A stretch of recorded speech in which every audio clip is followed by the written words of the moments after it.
Warangal BRS Lok Sabha అభ్యర్థిగా పెద్ది స్వప్న వైపు గులాబీ బాస్ కేసీఆర్ మొగ్గు చూపినట్టు తెలుస్తోంది. కడియం కావ్య వరంగల్ బీఆర్ఎస్ అభ్యర్థిత్వం కాదని కాంగ్రెస్ లో చేరడంతో ఆ స్థానానికి కొత్త అభ్యర్థిపై కేసీఆర్ కసరత్తు పూర్తయింది.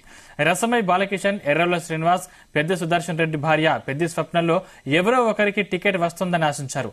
కాంగ్రెస్ లో మహిళా అభ్యర్థి ఉండడంతో మరో మహిళా అభ్యర్థికి టికెట్ ఇవ్వాలన్న పార్టీ అభిప్రాయానికి కేసీఆర్ ఓకే చెప్పినట్టు తెలుస్తోంది.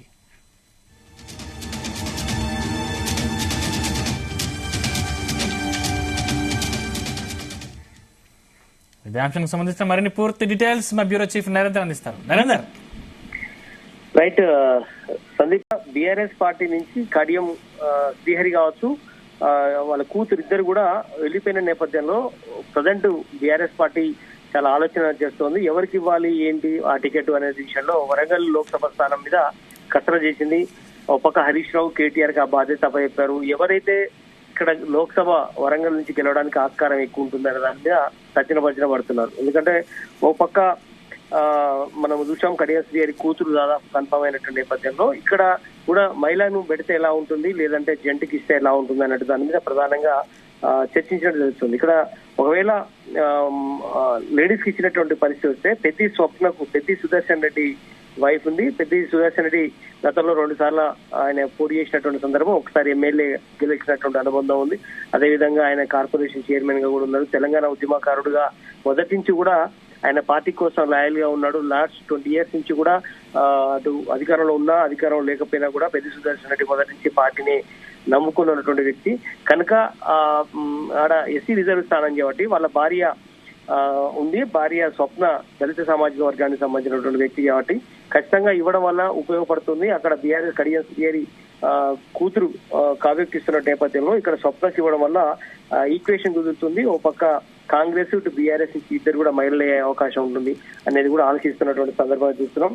ఒకవేళ కావ్య కనుక స్వప్న కనుక ఇవ్వకపోతే ఇక్కడ ఆల్టర్నేటివ్ గా 2-3 పేర్లు అయితే వినపడుతున్నటువంటి సందర్భం ఉంది. ఇక్కడ ప్రధానంగా బల్కా సుమన్ కావచ్చు, లేదంటే ఎర్రోల శ్రీనివాస్ పేర్లు కూడా ప్రధానంగా వినిపిస్తున్నాయి. ఇట్లా ఎవరికి ఇవ్వాలి అనే దాని మీద ఎక్కువ ఇష్యూ అయితే నడుస్తుంది. ప్రధానంగా ఇక్కడ దళితుల్లో ప్రధానంగా మాదిగ సామాజిక వర్గానికి సంబంధించినటువంటి వ్యక్తులకే ఇవ్వాలి అనేది. ఎందుకంటే తెలంగాణ వ్యాప్తంగా కూడా మనం చూసాం దాదాపు 65% దాకా మాదిగలే ఉన్నటువంటి సందర్భం ఉంది. కేవలం 30% మాత్రమే మాలలో సామాజిక వర్గంలో. ఇక్కడ కాంగ్రెస్ పార్టీ మాత్రం అధికంగా మాల సామాజిక వర్గానికి సంబంధించినటువంటి వ్యక్తులకే ఆల్మోస్ట్ 2 అనౌన్స్ చేసింది. మూడోది కూడా ఇక్కడ వరంగల్ సంబంధించినటువంటి దాంట్లో కూడా కేటాయించినటువంటి సందర్భం బైండ్ల సామాజిక వర్గానికి సంబంధించిన కడియం శ్రీహరి ఫ్యామిలీకి ఇస్తున్నట్టు నేపథ్యంలో ఇక్కడ మాదిగ సామాజిక వర్గానికి అన్యాయం జరిగింది అనేటువంటి విషయాన్ని ఇప్పుడు బీజేపీ కావచ్చు, అదేవిధంగా బీఆర్ఎస్ కూడా ఆరోపణ చేస్తుంది. కనుక ఖచ్చితంగా ఇక్కడ అదే సామాజిక వర్గానికి సంబంధించినటువంటి కులానికి ఇవ్వడం ద్వారా ఖచ్చితంగా ఒక విమర్శ నుంచి చేయొచ్చు అనేటువంటి పరిస్థితి కనిపిస్తుంది. ఏదైనప్పుడు కూడా లోక్సభ ఎన్నికల్లో దాదాపు మొన్నటి వరకు 17 లోక్సభ స్థానాల్ని అనౌన్స్ చేసినటువంటి బీఆర్ఎస్ పార్టీ అనూహ్యంగా కడియం శ్రీహరి ఎప్పుడైతే పార్టీ మారాడో అక్కడ ఖాళీగా ఏర్పడింది. అక్కడ ఎవరిని ఎంపిక చేయాలనే మీద గడిచిన 3-4 రోజులుగా కసరత్తు చేస్తున్నారు. దీంతో పాటు కంటోన్మెంట్ అసెంబ్లీ ఇష్యూ కూడా చర్చ నడుస్తుంది. అక్కడ కూడా ఎవరిని ఇంకా దింపాలనే దాని మీద ప్రధానంగా చర్చ అయితే నడుస్తుంది. చూడాలి, అక్కడ కూడా 2-3 పేర్లు పరిశీలిస్తున్నారు. కానీ ప్రధానంగా లోక్సభ విషయానికి వస్తే మాత్రం వరంగల్ ఒకటి పెండింగ్ ఉంది. అది వరంగల్ ని ఇవాళ రేపట్లో ఫైనల్ చేసే అవకాశం అవుతుంది.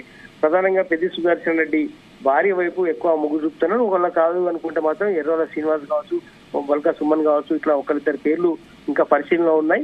మాల సామాజిక వర్గానికి వేస్తే ఇంకొక రకమైనటువంటి ఆలోచన ఉంది. అక్కడ ఎవరికి ఇవ్వాలనే దాని మీద ప్రధానంగా చర్చిస్తున్నారు. పెద్ది స్వప్నకి టికెట్ ఇస్తే అక్కడ అందరినీ కలుపుకుపోయే సిచ్యువేషన్ ఉందా?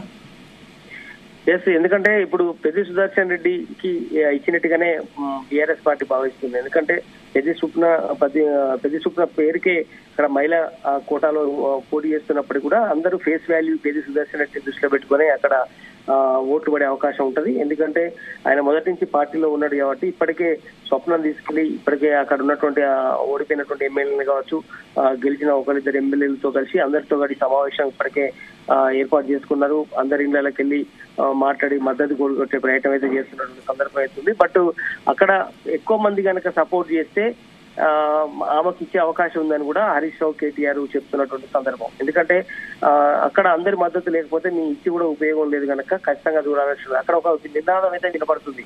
తెలంగాణ ఉద్యమకారుడిగా మొదటి నుంచి ఉన్నటువంటి వ్యక్తులకు ఇవ్వాలా, లేదంటే బయట నుంచి ఆర్థికంగా బలంగా ఉన్నటువంటి వ్యక్తులకు ఇవ్వాలి అన్నటువంటి అంశం మీదనే ప్రధానంగా చర్చ వస్తుంది. అదేవిధంగా దళితుల్లో మాదిగ సామాజిక వర్గం ఇవ్వాలా, మాల సామాజిక వర్గానికి ఇవ్వాలన్నటువంటి ఆలోచన ఉంది కనుక ఇవన్నీ ఒక అంచనాకైతే వస్తున్నారు. అదే సమయంలో మహిళా కోటాను అక్కడ కావ్యకి ఇస్తున్నటువంటి సందర్భంలో ఇక్కడ స్వప్నకు కూడా ఇస్తే మహిళల కోటకు ఎదురుగా ఇచ్చినట్టు ఉంటుందని కూడా భావిస్తున్నారు కనుక ఆరూరు రమేష్ కూడా ఇక్కడ ప్రధానంగా చర్చించుకోవాలి. ఆరూరు రమేష్ ఇక్కడ బీఆర్ఎస్ నుంచి వెళ్ళిపోయినటువంటి వ్యక్తి కాబట్టి ఖచ్చితంగా ఆయన బీజేపీ నుంచి ఎక్కువ ఓట్లను చీల్చే అవకాశం ఉంది కాబట్టి ఆ యాంగిల్లో కూడా చూస్తున్నారు. అక్కడ మాదిగ సామాజిక వర్గానికి సంబంధించిన ఆరూరు రమేష్ కాబట్టి ఇక్కడ ఈమె బైండ్ల సామాజిక వర్గం అట్లా అన్ని ఈక్వేషన్ దృష్టిలో పెట్టుకొని తెలంగాణ వాదం ఎత్తుకున్న పెద్ది సుదర్శన్ రెడ్డి, అదే సమయంలో ఇక్కడ దళిత సామాజిక వర్గానికి సంబంధించినటువంటి వ్యక్తిగా ఇట్లా అన్ని రకాల వ్యక్తిగల స్వప్నకు ఎక్కువ ప్రయారిటీ ఇస్తున్నటువంటి సందర్భం అయితే మనం చూస్తున్నాం.